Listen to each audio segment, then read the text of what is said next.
हाँ तो दोस्तों, आज के इस वीडियो लेक्चर में हम हल करेंगे रीट 2018 का मैथ का पेपर। और इससे पहले हमने रीट 2018 के साइंस के 30 क्वेश्चंस का डिटेल से एनालिसिस कर लिया है। और उसमें 30 क्वेश्चंस के साथ में लगभग 250 से 300 क्वेश्चंस हमने तैयार किए थे, तो वो वीडियो ज़रूर देखें। चलिए देखते हैं क्वेश्चन नंबर 91। और ये कह रहा है, यदि दो घनों के आयतनों का अनुपात 27:64 है तो इनके पृष्ठों के क्षेत्रफलों का अनुपात क्या होगा। हमको आयतनों का अनुपात दे रखा है और क्षेत्रफलों का अनुपात पूछ रहा है। तो इस क्वेश्चन में हमको सीधा सा दिख रहा है कि जो घन का जो आयतन होता है, आयतन का सूत्र होता है भुजा क्यूब, और इसका जो क्षेत्रफल का होता है, क्षेत्रफल का सूत्र होता है 6 गुणा भुजा स्क्वायर। तो इसमें जो अनुपात दे रखा है, तो अनुपात में हमको बस ये इसकी जो आयतन और क्षेत्रफल की जो भुजा है उसको कॉमन लेके इसका अनुपात निकालना है। तो पहले हम देखते हैं घन का आयतन। तो दो अलग अलग घन दे रखे हैं, तो पहले घन का इसको मान लेते हैं, दूसरे घन का। तो पहले घन का और दूसरे घन का जो आयतन है ये आया 27/64। अब ये था इसके आयतन का अनुपात। तो आयतन में क्यूब में है, तो इन दोनों की अगर अपन क्यूब रूट निकालेंगे तो क्यूब रूट इनकी आ जाएगी ये 3:4। चलो अब देखते हैं इसका, ये हमारे भुजाओं का अनुपात आ गया है 3:4 का। अब इसका क्या करेंगे, इसको क्षेत्रफल पे अप्लाई करते हैं। तो पहले घन का जो क्षेत्रफल होगा वो होगा 6 गुणा भुजा स्क्वायर।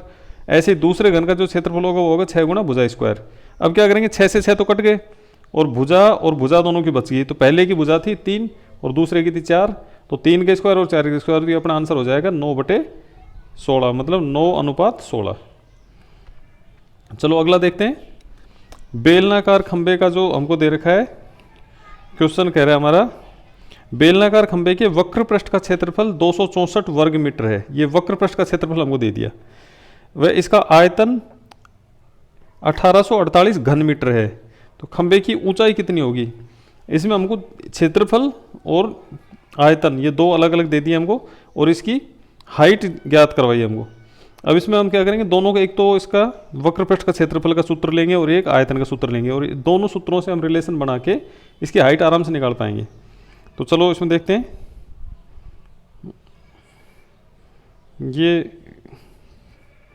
ये आ गया बेलनाकार खंबे का वक्र पृष्ठ का क्षेत्रफल। तो वक्र पृष्ठ के क्षेत्रफल का सूत्र होता है 2πr × h, और ये हमको दे दिया 264 मीटर स्क्वायर।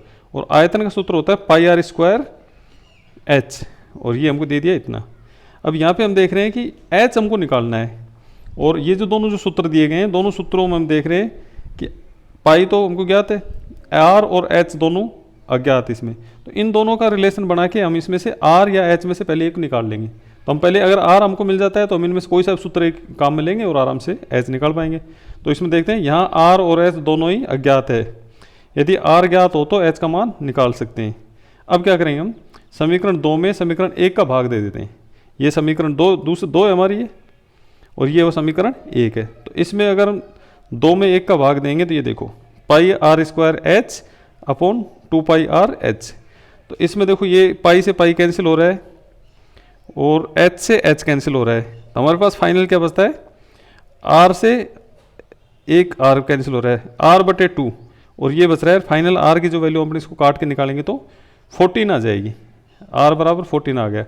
अब r का मान मिलने के बाद हम क्या करेंगे, ये समीकरण 1 है 2πr h 264। इसमें अगर हम r का मान रख दें ये 14, तो हमारा h का मान निकल जाएगा, और ये h का मान आ गया 3। चलिए नेक्स्ट देखते हैं। नेक्स्ट क्वेश्चन में हमसे पूछा है, एक कक्षा में 20 छात्रों ने गणित विषय में 100 अंकों में से क्रम से निम्न अंक प्राप्त किए हैं। तो ये जो हमको अंक दे दिए, उपयुक्त की वर्गीकृत बारंबारता सारणी होगी। तो इसमें जो बारंबारता सारणी 4 जो हमको दे रखी है, इसमें देखना है कौन सी होगी। तो सबसे पहले हम क्या करेंगे, जो आंकड़े दिए ना इनको आरोही क्रम में, बढ़ते हुए क्रम में जमा लेंगे। बढ़ते हुए क्रम में जमा के फिर उसके बाद क्या करेंगे, हमको जो वर्ग दे रखे हैं इसमें देखेंगे 0 से 20 तक में कितने आ रहे हैं, 20 से 40 तक में कितने आ रहे हैं, 40 से 80 तक कितने, 60 तक में कितने आ रहे हैं। और इसमें एक चीज़ हमको ध्यान रखनी है, जैसे 0 है तो 0 को हम पहले में शामिल कर रहे हैं, तो इसका मतलब 20 को हम पहले में शामिल नहीं करेंगे, 20 को सेकंड वाले में शामिल करेंगे, और 40 को सेकंड में नहीं करेंगे, 40 को नेक्स्ट में करेंगे। बस ये देखना है हमको। तो ये देखो मैंने इसको आरोही क्रम में जमा लिया है। तो पहले में आ रहे थे अपने 6, 8, 16, 16, तो ये हो गए 4, पहले में 4 हैं, दूसरे में 1 2 3 4 5, दूसरे में 5 है, तीसरे में ये 6 हैं और चौथे में 3 है। तो देखो इसमें कौन सा बैठ रहा है, 4 5 6 3 2, 4 5 6, 4 5 6 3 2, तो इसका आंसर अपना पहला सही हो रहा है। चलिए नेक्स्ट देखते हैं। ये हमारा इस डायग्राम पे बेस पे सीमा ने गणित में कितने अंक प्राप्त किए। देखो ये डायग्राम हमको दे रखा है। अब डायग्राम में क्या कर रखा है, ये डिग्री मतलब कोण के आधार पर निकालना है इसमें। और एक किसी भी वृत्त होता है, ये वृत्ताकार है, तो वृत्त में जो कोण होता है टोटल 360 डिग्री का होता है। एक वृत्त के सेंटर से हम चारों तरफ का जो कोण देखेंगे तो ये हमारा कितना होगा, 360 डिग्री का। अब 360 डिग्री को इसने अलग अलग में बांट रखा है। जैसे ये गणित में 93 का रखा है, साइंस में दे रखा है 87, तो ऐसे करके इसमें हमसे क्वेश्चन पूछेगा और हम क्या करेंगे, इसके बेस पे निकालते जाएंगे। अब जैसे इसने पहले पूछा है सीमा ने गणित में कितने अंक प्राप्त किए, तो क्या करेंगे हम, 360 में से इसने किए हैं 93, देखो मैथ में, तो हम क्या करेंगे 360 में से 93, तो एक में से कितना होगा 93/360, और टोटल इसने कितने दिए हैं, टोटल नंबर जो दे रखे हैं वो 480 दे रखे हैं, तो टोटल 480 में से कितने करेंगे, तो इंटू 480, ये हम लगा लेंगे, 0 से 0 कैंसिल कर देंगे और इसका जो फाइनल आंसर आएगा ये अपना 124 आ जाएगा। सेम ऐसे ही दूसरा 95 वाला जो क्वेश्चन है ये निकालेंगे। सीमा ने हिंदी में अंग्रेजी की तुलना में कितने अंक अधिक प्राप्त किए, तो हम क्या कर लेंगे इसमें, एक बार तो हिंदी का निकाल लेंगे, और हिंदी का ये कैसे बनेगा, 108 सॉरी इसका करेंगे 108/360 इंटू 480, और ऐसे ही करेंगे हम इंग्लिश का, इंग्लिश में करेंगे 72/360 इंटू 480, और दोनों के निकाल कर उनका अंतर निकाल लेंगे और उनका अंतर आएगा, आंसर आएगा इसका 48। चलो नेक्स्ट देखते हैं 96। निम्नांकित में से कक्षा में गणित शिक्षण के उद्देश्यों की सटीक विशेषता नहीं है। गणित शिक्षण के उद्देश्यों की विशेषता इनमें से कौन सी नहीं है, जीवन से संबंधित होनी चाहिए, बिल्कुल सही है, गणित हमारे जीवन से संबंधित होनी चाहिए। दूसरा है व्यवहारिक पदों में होनी चाहिए, ये भी सही है। परीक्षा योग्य होनी चाहिए, ये भी सही है। और चौथा है विशिष्ट होना चाहिए, ये गलत है, ये नहीं है, मतलब विशिष्ट होने की जरूरत नहीं है, तो इसका आंसर हो जाएगा डी। नेक्स्ट देखते हैं, यदि ये 97 में, यदि एक विद्यार्थी अलग अलग परीक्षकों से गणित के परीक्षण में 80 में से 42 अंक समान रूप से प्राप्त कर रहा है, अलग अलग परीक्षक हैं और समान रूप से अंक इसके आ रहे हैं, तो इस परीक्षा में क्या होगा, इसमें जब कोई एक परीक्षा को अलग अलग परीक्षक चेक करें और परीक्षकों का कोई फर्क ना पड़े उससे, तो उसको बोलते हैं वस्तुनिष्ठता। तो उस परीक्षा में क्या होगी, वस्तुनिष्ठता। नेक्स्ट देखते हैं 98। निम्नलिखित में से वस्तुनिष्ठ प्रकार के प्रश्नों की सीमा है, इसमें से कौन सी कमी है वस्तुनिष्ठ प्रकार के प्रश्नों की, तो पहले इसमें बोल रहा है कि इसमें अनुमान लगाना, अनुमान लगा सकते हैं हम, ऑप्शनल होते हैं तो इसमें अनुमान लग सकता है। दूसरा बी है, इसमें निर्माण में कठिनाई, बिल्कुल इसमें निर्माण में कठिनाई होती है क्योंकि बहुत सारे क्वेश्चन बनाने होते हैं। और तीसरा है जटिल प्रक्रियाओं को न माप सकना, ये भी सही है, इसमें लैंग्वेज का टेस्ट नहीं ले सकते, विचारों का टेस्ट नहीं ले सकते। और चौथा है उपरोक्त सभी, तो इसका उपरोक्त सभी वाला सही है, तो इसका अपना जो आंसर है डी है। चलो नेक्स्ट देखते हैं 99।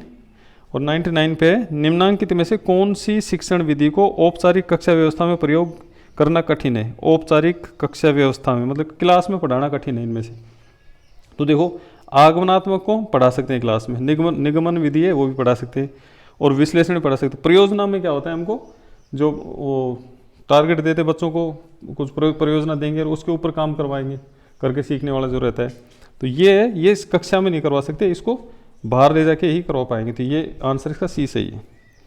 अब आता है निम्नलिखित में से गणित की भाषा है, तो गणित की भाषा संकेतात्मक वाला सही है, राष्ट्रीय, जटिल, वैदिक, इनमें से कोई सी नहीं है।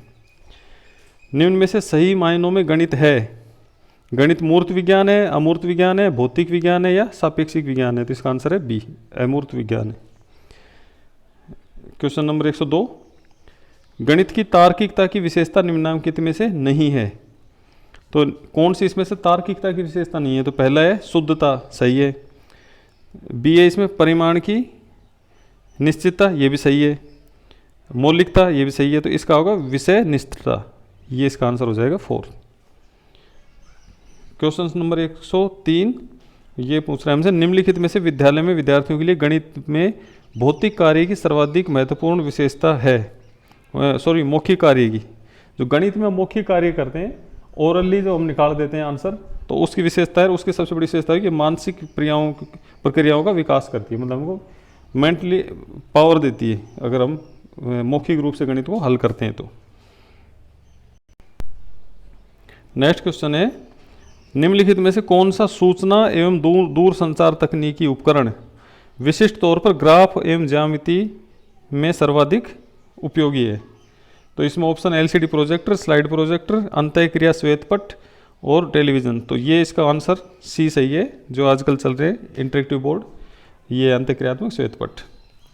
फिर नेक्स्ट है, विद्यालय में ज्यामिति पढ़ाने के लिए संश्लेषणात्मक विधि का प्रयोग निम्नांकित के पश्चात किया जाना चाहिए। तो संश्लेषणात्मक विधि का प्रयोग हमेशा किसके बाद करते हैं? विश्लेषण के बाद।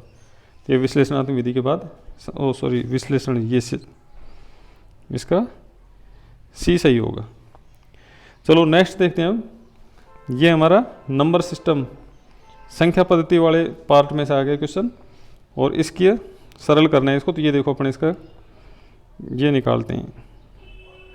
तो इसमें सबसे पहले देखते हैं, ये हमको दे दिया -3 रूट प्लस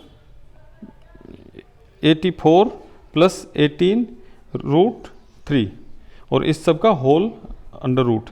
तो इसमें देखो हम क्या करेंगे, ये जो पार्ट हमको दे रखा है ये वाला, इस पार्ट को हम a प्लस बी का होल स्क्वायर पे अप्लाई करेंगे। और ये कैसे होगा, देखो 84 को हमने क्या कर दिया, 81 और 3 दो हिस्सों में बांट दिया, और 18 को क्या किया हमने 2 × 9, और ये रूट थ्री को रख लिया ऐसे कैसे। अब इसके बाद हम देखते हैं -3 माइनस रूट थ्री आ जाएगा, प्लस 81 को हम लिख सकते हैं 9 का होल स्क्वायर, प्लस 3 को लिख सकते हैं √3 का होल स्क्वायर, प्लस 2 × 9 × √3। तो ये हमारा सूत्र हो गया a प्लस बी का whole square is equal to a² plus b² plus 2ab। तो यहाँ पे a हो गया 9 और b हो गया √3। तो इसमें देखो 9² √3² प्लस 2 9 √3। तो अब इसको हम वापस इसमें फॉर्मूले में लाते हैं, a प्लस बी के रूप में लाते हैं। तो ये आ जाएगा अपना 9 प्लस √3 का होल स्क्वायर, और इसको अंडर रूट हटाने के लिए इसका स्क्वायर हट जाएगा और अपना आ जाएगा ये। अब इसमें हम क्या देख रहे हैं, इसमें -√3 में से प्लस √3 का एक दूसरे को काट देंगे, बच गया क्या अपने पास √9। अब √9 का आंसर हो जाएगा 3।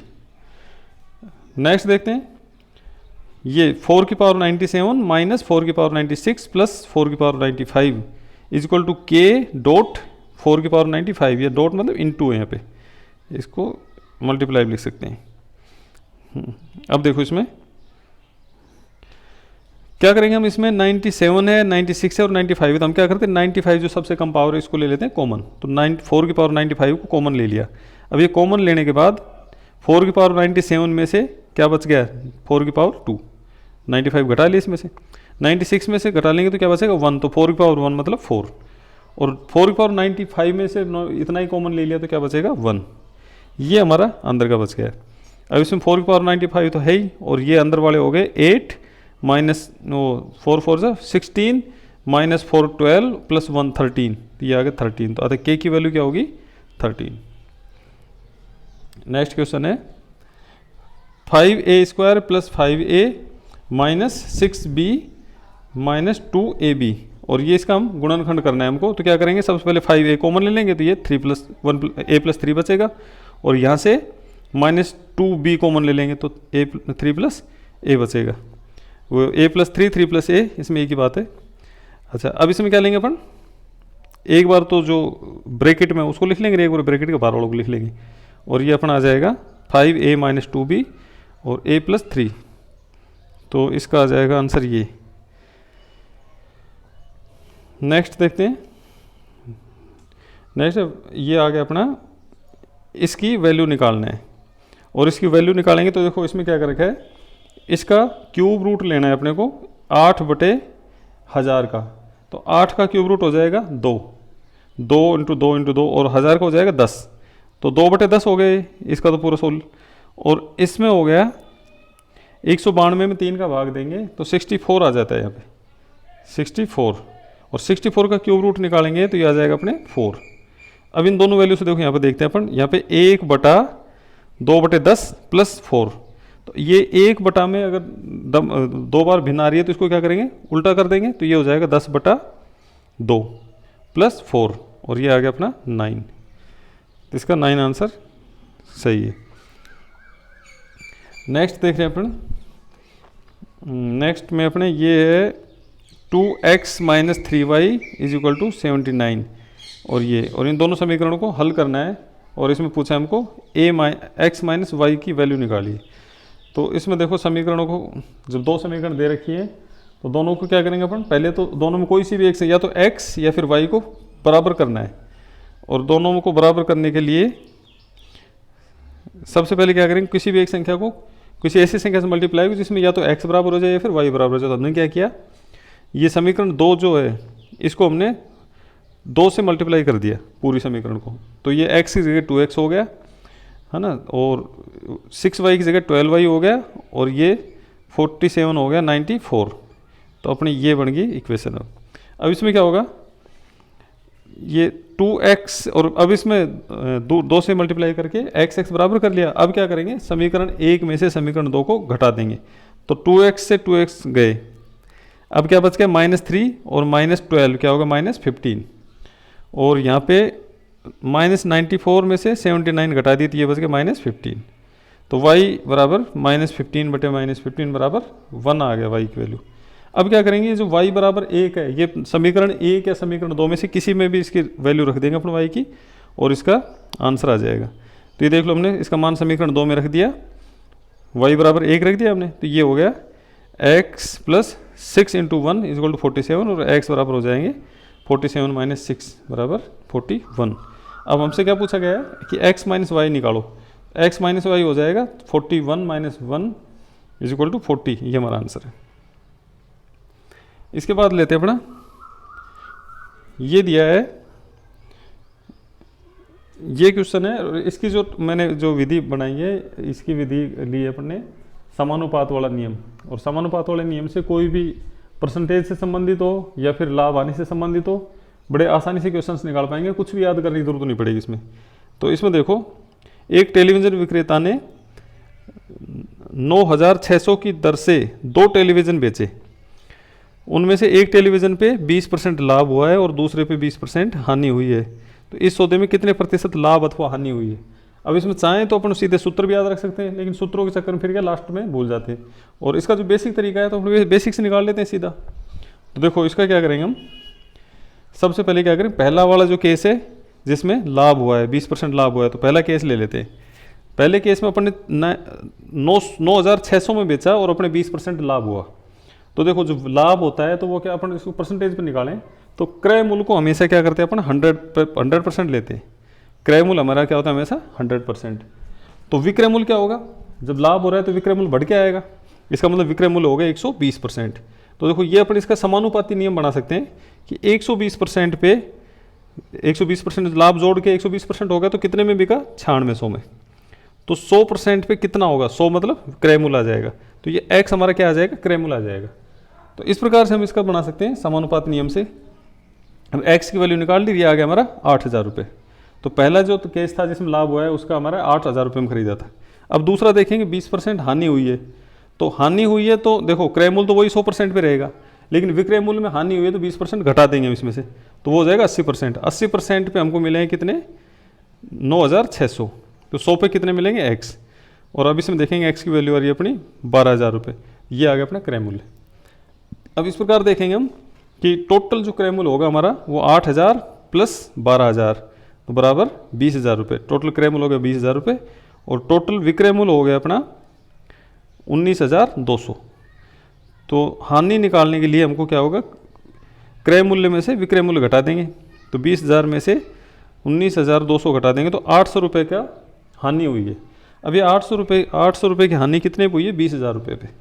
तो इस पर भी देखो फिर से अपन वही समानुपात वाले नियम लगाएंगे कि जो 20,000 तो टोटल अमाउंट है अपना, 20,000 कितने पे होता है 100% पे, तो 800 कितने पे होगा x% पे। तो बस इस पेज पे अपन इससे ये निकाल लेंगे, हानि होगी अपनी 4%। अगर अपनी समानुपाती वाला नियम क्लियरली समझ जाओ तो इसको किसी भी जो जितने भी कितने भी टफ क्वेश्चन हो, चाहे लाभ हानि का हो या फिर अपना वो एक नियम का हो या फिर अपना प्रतिशत का हो, उसको बड़े आसानी से अप्लाई कर सकते हैं इसके ऊपर। और याद रखने की जरूरत नहीं है, इसके लिए एक बार सिंपल से याद करना है कि समानुपाती नियम के हिसाब से अंदर अंदर को मल्टीप्लाई करते हैं, अंदर से अंदर को, और बाहर वाले से बाहर वाले को मल्टीप्लाई करते हैं, बस। फिर आता है अपना नेक्स्ट 114। एक क्षेत्र में एक लक्ष्य को 6 मजदूर 16 दिन में पूरा करते हैं। यदि यह लक्ष्य 4 दिन में पूरा करना हो तो कितने मजदूर चाहिए? अब देखो 6 मजदूर लग रहे हैं और वो कितने दिन तक काम करते हैं? 16 दिन तक। तो टोटल मजदूर कितने काम करेंगे? 16 को 6 से मल्टीप्लाई कर देंगे। तो एक दिन में काम करवाना हो हमको तो क्या करेंगे हम? 16 को 6 से मल्टीप्लाई कर देंगे। अब अगर अपने को 4 दिन में काम करवाना हो तो फिर क्या होगा? इसमें 4 का भाग दे देंगे, तो ये आ जाएगा हमारा 24 मजदूर चाहिए 4 दिन तक काम करवाना है तो। अगला है, यदि किसी धन का 8% की दर से 5 वर्ष में साधारण ब्याज 640 हो तो मूल धन क्या होगा? ये देखो सीधा सूत्र बेस है, ये अपना सूत्र हो जाएगा P इक्वल टू ऐसा ही सिंपल इंटरेस्ट का सूत्र ये है अपना PTR अपॉन 100। तो इसमें से अपने को P निकालना है, ये सूत्र में डायरेक्ट मान रख देंगे और अपने इसका आंसर आ जाएगा। चलो नेक्स्ट देखते हैं 116 पे। एक विश्वविद्यालय में आने वाले विद्यार्थियों की संख्या में प्रतिवर्ष 10% का वृद्धि का लक्ष्य रखा गया है।